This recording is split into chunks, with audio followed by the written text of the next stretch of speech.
এই জেলে বা এই আলিপুর মিউজিয়াম জেলে এসে আপনার কেমন লাগছে? খুবই ভালো লাগছে, খুবই ভালো। আচ্ছা, আপনাকে যদি জেলে ঢোকানো হতো তাহলে কি জিনিস ক্যারি করতেন দুদিনের জন্য? দুদিনের জন্য আমি তো পাগল হয়ে যেতাম এই জেল দেখে। এটা জেল আমি তো কখনোই দেখিনি। আমি তো পাগল হয়ে যেতাম জেল দেখে। তোমাদের মতন বন্ধু আমার দরকার নেই। তাহলে কি করতেন, মানে ধরুন দুদিনের জন্য, মানে দুদিনের জন্য থাকলে কি করতাম আমি তো খোদ দেখে বুঝতে পারছি না কি করব।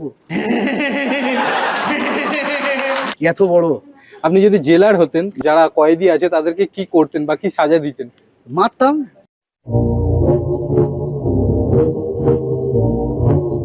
ধরে ধরে ফিল্ম সিনেমায় দেখায় যে একে থাকে ধরে মারে, একটা গুন্ড হতাম জেলের ধরে ঢুকে।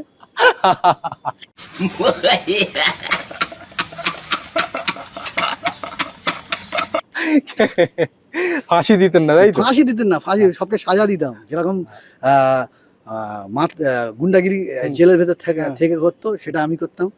আচ্ছা, যদি আপনাকে জেলের কক্ষে ঢোকানো হয় তাহলে কোন দুটোর মধ্যে কোনটাকে চুজ করতে হবে, এমন কন্ডিশনে কোনটাকে চুজ করবেন? এসি না mobile phone? Mobile phone, AC না। এখন যা যুগ, এসি। चीटिंग चीटिंग चीटिंग करता है तू। अरे कहना क्या चाहते हो? এই মোবাইল ফোন।